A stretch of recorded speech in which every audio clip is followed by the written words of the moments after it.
All right, let's talk about this pay raise debate with two attorneys and political experts, Richard Roth, a Democratic strategist and the founder of the Roth law firm, and Kenneth Vecchio, a Republican strategist who is also an attorney. All right, power panel.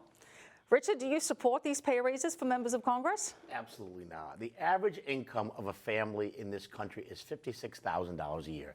They are making $174,000 a year. And as you just said, maybe they work 130 days a year.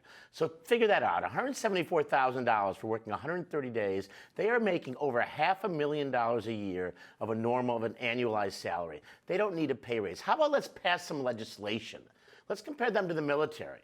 A guy in the military gets $20,000 when he puts his life on the line, and they want more money. They have $174,000 they're making, work 130 days. I'll take that job. It's a no-brainer. Alexander Cortez was a bartender. I mean, she was making maybe tips. Now she's making $174,000.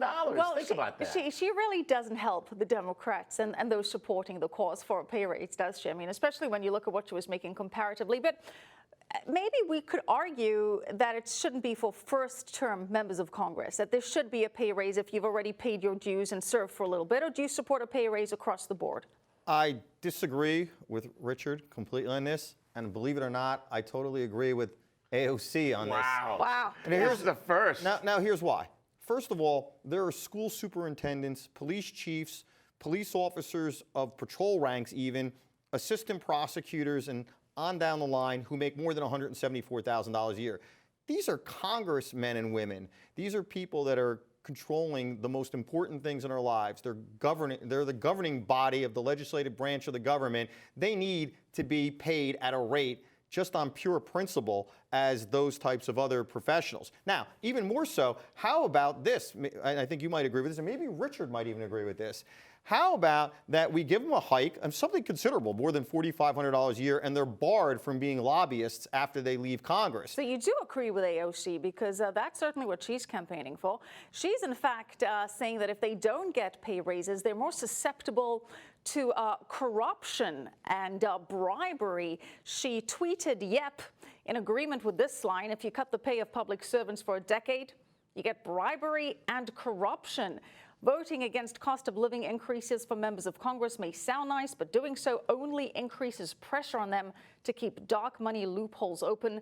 This makes campaign finance reform harder. All workers deserve cost of living increases, including minimum wage workers." So, I mean, really... preposterous.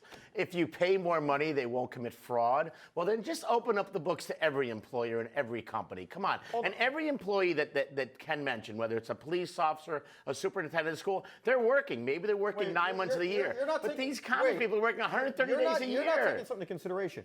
I was the first Congress candidate in the country to endorse Donald Trump. No governor, no senator, nobody running for office had until I did. And I spent an enormous amount of time campaigning. Why I'm bringing that into the fold is this, Michelle, is because part of a job, unfortunately, being a congressman or congresswoman is that you have to campaign basically your entire 2-year cycle. So that's part of the job, and that's unfortunate. So these people are working on it. A lot of these people are phonies. Ken may not have seen. To Ken's point, if you do, unlike AOC, if you do want to attract smarter, better people, don't you want to get the finest people out there to be able to serve the public?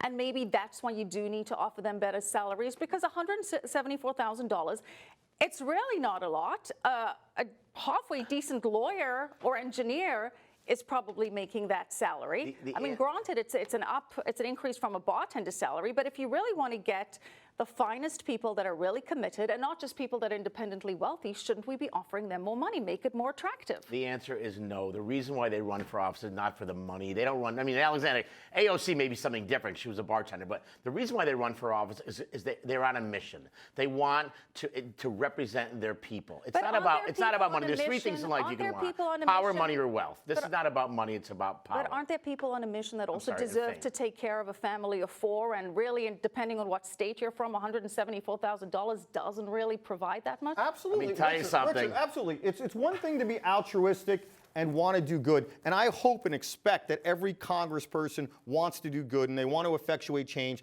And I hope more of them will not be phonies about this and will admit that they would like to have this increase, because the ones who are saying they don't want it, it's just political posturing. Okay, but Ken, to Richard's point, what has Congress done for me lately?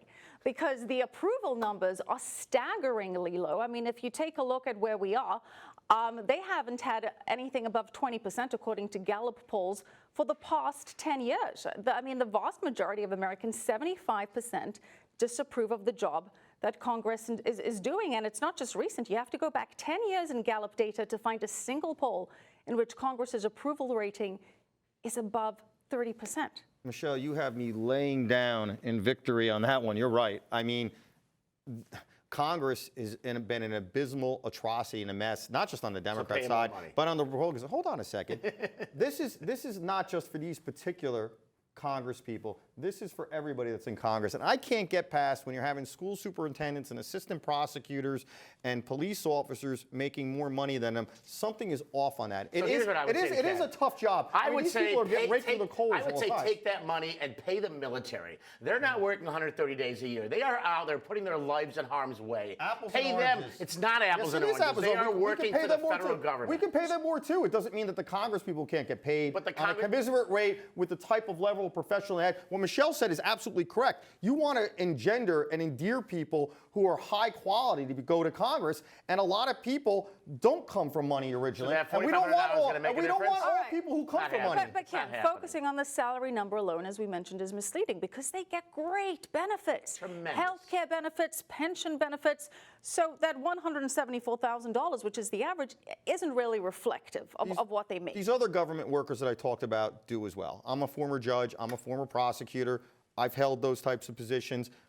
You don't get unlimited flight. They get unlimited flights Unlimited, back and forth. I'm just and saying guess in the who's paying balancing for all test. that? The taxpayers. The interesting thing is that Ken and I have flip roles. He wants to spend more money on taxes. This isn't a lot of money. Save it. This isn't a lot of money. To them individually, it'll mean something, but to the populace, it's not a lot of money. Should there be perhaps not raises across the board? Should it be subjective to how many years you've served in Congress? Does that make a little bit more sense? Absolutely. Like Congressman Ocasio-Cortez, she's not even in Congress, what? A year? It's not and she wants a raise? I mean, should she be just got a on the raise same... when she was elected. Absolutely. Should she be on the same level as somebody that served for 20 years? Not a chance. You made a point in the beginning of this conversation, right, where you said maybe after the first couple of years. Well, that makes a lot of sense. Yeah, let them have some growth in Congress. Let them prove themselves a little bit, and then maybe after that couple-year cycle, getting reelected. Let them pass legislation. Should it be linked to how much legislation they pass? No, because that's like police officers giving tickets. They'll just pass bogus nonsense legislation. There we agree. But let them pass meaningful, significant material legislation. We're arguing over salaries when we don't have anything. There's nothing to stand for. What's meaningful material to you might not be meaningful material to me. So I don't know if we can balance it on that. I think a time commitment is something. All right, so we agree on the time commitment. Time commitment, absolutely. Good to have some areas of agreement between Democrats and Republicans. Thank you so much. We switched this time. Richard Roth, Kendall Vecchio. Appreciate it as always. Absolutely.